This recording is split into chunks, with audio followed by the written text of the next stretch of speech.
Welcome to the Celtics postgame line presented by your New England Ford dealers and Ford trucks. Scal, Chris Forsberg, Amina Smith here with you, and the Celtics win big, 126-91 against the Brooklyn Nets, the sixth straight win for this Celtics team. Scal, just first, we knew that this would be a win for the Celtics coming in. However, did you think it would be this big of a dominant performance out there? I was confident that the Celtics would figure this out. Like, you never guess in the NBA that a team is going to just demolish. 28-2, I don't think I've ever seen that. I've been watching games for 20-some years. So I can never expect that, the Nets were just going to lay down just like that. Yeah. Forsberg, your biggest takeaway? Yeah, I just go back to it. The starters are playing so well right now, and it gives you hope. As much as we're sitting there going, oh, come on, bench, just pull your weight a little bit. At least Dennis Freedom got a three there at the end, and Bruno allowed dunk. But I am encouraged by the state of the starting group, the ability for this team to compete if those guys continue to play at a high level. I do wonder, what Brad Stevens is thinking now, 2 days before the deadline. How is he feeling about the bench? How is he feeling about any deals that they might have talked about? Does a 6-game winning streak and the play of your starters versus your bench, how does that all factor in? It's going to be a fascinating 48 hours as they kind of determine to fine-tune the end of this roster and get ready for whatever comes next. And the Celtics, they started out this matchup on a 28-2 run in that first quarter. Extremely dominant out the gate, Scal, but what did they get right to start this game off? Their defense was amazing. I know we're going to show a lot of guys getting buckets, but just the way that they were rotating, and then you go back to the passing. I think Rob Williams was great throughout this game, moving to empty spaces.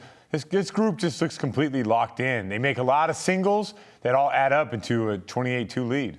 It's so funny because at the start of the season, we kept saying, well, will it really matter if they get healthy, that this core just isn't good enough, that they need more talent. And then, man, they got healthy, and they really did. It's like all of a sudden they just went to another level. And so maybe we undervalue just how much chemistry, cohesion, learning under a first-year coach. I mean, remember, the first, 5 games, they were bad defensively. And then Ime sort of found some things that worked and found some lineups and then fine-tuned from there. And now you look up, and there's runs like this, 28-2. It always felt like the Celtics were on the other end of those, impossible runs, and now they're doing it to other teams, and I don't care how decimated they are. It still feels good. Let's take a look at these Eastern Conference standings. You the Celtics 7th right now in the East. They leapfrogged the Brooklyn Nets by 1 game, and if you would have told me at the beginning of the season that the Celtics would be ahead. You told me that 3 weeks ago. 3 weeks ago also, if you said that, I might not believe you, but here we are with the Celtics at 7 and the Brooklyn Nets at 8. Let's take a look at the 4 games until the All-Star break. They got the Nuggets coming up on Friday, also the Hawks on Sunday, and then a tough one against the 76ers the day after Valentine's Day, and then another layup game, should be at least a layup game, against the Pistons on February 16th. Scal, when you take a look at what's ahead for this Celtics team, I mean, where are the measuring stick games, and actually where do the Celtics measure up in the next 4 matchups that are on the schedule? Yeah, I like them a lot against Denver. I think our defense is predicated to stopping them. Rob Williams off the ball. I'm not really worried about that. I do think Atlanta, with Trae Young being the elite passer that he is, it's a game that you're going to want to watch because that's where you got Trae Young getting downhill. He throws the lob well. He kicks it out weak side. I keep looking at Rob Williams, and if he's allowed to linger in the paint and you don't make him pay for that, you're not going to beat the Celtics.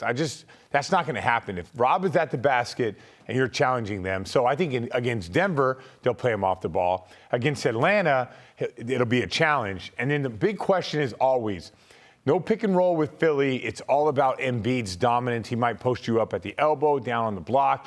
That is really hard for the Celtics to game plan against.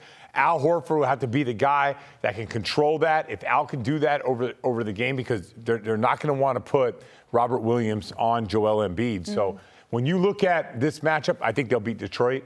The 2 games that stand out, Atlanta and Philly. If they get those, then we know what the Celtics have right now is not just like lightning in a bottle. It's special. This is something that they can carry into the second half of the after the All-Star break. Those games feel like a month away because the next 2 days are going to be crazy, and we'll see what happens with Philly and if they make any moves and how other teams around the East try to load up before this second late run. But yeah, I'm eager to see a game against, and it doesn't even have to be an elite opponent. It just has to be someone ahead of them in the East standings that you can kind of tell, okay, we feel good about the progress we've seen, but is it sustainable? Can they do it in the fourth quarter of a close game against a really good team like they're going to have to do as much as 7 times in the playoffs? And so that will give us a better barometer of where they're at. It's too bad we can't have a couple of these games before the deadline, but, I don't know if that would change your thinking. You don't overreact to small sample size, but I am eager. Someone like Atlanta who just gives them trouble with the way they play. I really want to see that, because that's another potential team you could see in a 3-6 or whatever matchup that comes out. So I want to see how it looks. And Forsberg, we've talked about this time and time again about being back on that fishing pole reel. Both me and you are back on it. But now that you've seen a 6-game win streak by the Celtics team, are you buying into how far they could go in the postseason? I mean, I was back in like 4 games ago.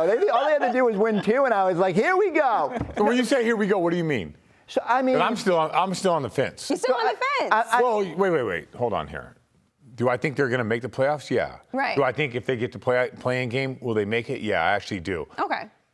But depending on who they play in the first round, if it's 6-3 and it's Bucks, like, I don't know about that. Okay. If it's that's realistic. 6-3, and I don't know how the Nets are going to turn this thing around, but let's just say it's 6-3 Nets and Kevin Durant is healthy.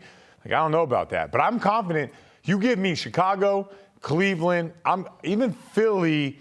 As of right now, I kind of like that. But man, the Bucks are tough, and it's not like the Bucks are going to be the top seed and they're going to play the 8th seed. You don't know. Like, they could finish 4-5, and right. So there's a lot of variable into this. Back in for me is when I was if you'd asked me a couple weeks ago before the win streak what I thought the ceiling of this team was, I'd say win a play-in game and probably get erased in the first round of the playoffs against whoever the top seed was. Now I feel like they'll be competitive enough so that if they get the right matchup, as Scal said, you can have a chance to go to the second round and maybe even make that a competitive matchup. Sure. But it all hinges on like this starting group continuing to play well and having enough energy at the finish line. I am sort of worried watching this bench. They have to play these guys so many minutes. Then there's an 8-man rotation, and I wonder what they're going to have left at the finish line. Not tonight, when they dust people and they sit in the fourth quarter. That is fair. It is just relaxing in that fourth quarter. Just keep on dusting people. I guess. Keep on dusting people. That's the advice. You see that final score right there, 126-91. If you're the Brooklyn Nets, but yay if you're the Boston Celtics.